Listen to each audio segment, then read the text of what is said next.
lakini maji haya yanapata kuimarisha afya za wananchi na kuepusha magonjwa yanayotokana na matumizi ya maji yasiyo safi na salama. Mradi huu pia utachochea uwekezaji, kwani sasa kuna uhakika wa maji na wapo wawekezaji ambao miradi yao inategemea uwepo wa maji. Sasa hivi ndani ya wilaya hii ya Mwanza tuna umeme, tuna maji ya uhakika.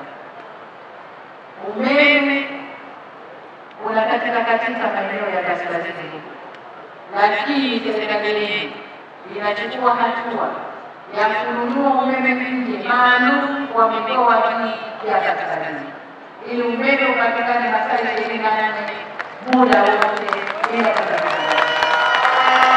Tuko kwenye hatua za mwisho kusaini mikataba ili tuweze kununua umeme ule uungwe kanda ya kaskazini na wananchi wafaidi na umeme. Kutokana na umeme wa uhakika, maji ya uhakika kila mahali, vijiji vyote vya umeme vinakwenda vitongoji na umeme wa kutosha tunaununua unaingia ili kazi za maendeleo ziendelee. Ndugu zangu, pamoja na kusema hayo, ninafahamu kuwa kati ya vijiji 14 vilivyozungukwa na bwawa la Mungu ni vijiji 4 tu vilivyounganishwa au vilivyounganishwa maji ya kisasa. Hivi wake wa maji kuhakikisha kuwa vijiji vingine 10 vilivyosalia vinaingizwa kwenye mpango wa kuunganishwa maji tena kwa haraka. Hawa wanaozungukwa na bwawa la Mungu ni wadau muhimu sana kwa mradi huu. Ni wadau ambao tunawategemea kutulilia chanzo kingine. Sasa kama maji yanawapita hawanayo, moyo wa kulinda kile chanzo hautoki. Niombe sana wapatiwe maji kwa haraka ili waendelee kulinda chanzo kile cha maji.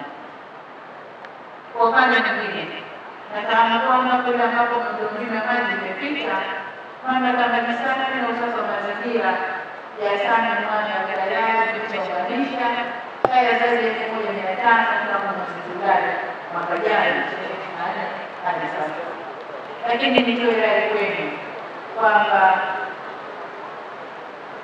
kwa miundombinu ambayo tumeandika, mkaunganishe maji kwa wananchi kwa spidi ya haraka. Mwende haraka kwenye kuunganisha haya, kwa sababu fedha zilizojenga mradi huu ni fedha za mkopo kama wenyewe walivyosema. Hatukudaiwa ni mkopo, na biashara ya maji hii inafanyika kwa vizuri na fedha zikusanya. Lazima wananchi wengi waunge maji, watumie maji, fedha zikusanywe tupate kulisha mkopo.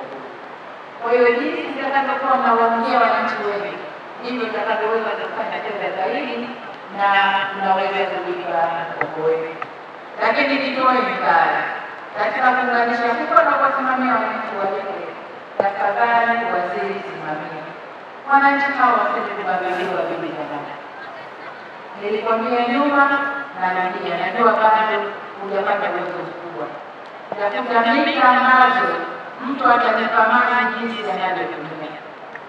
Atanunua maji ya shilingi 10,000, anatumia 10,000 yake ikimalizika maji yanapata. Itamlazimu aende akanunue tena ili atumie. Mkiwaekea zile mita za tumia tu, wanatumia wanazoweza, wanamwagia mboga, ukipelekea nini kusema umebadilika nini.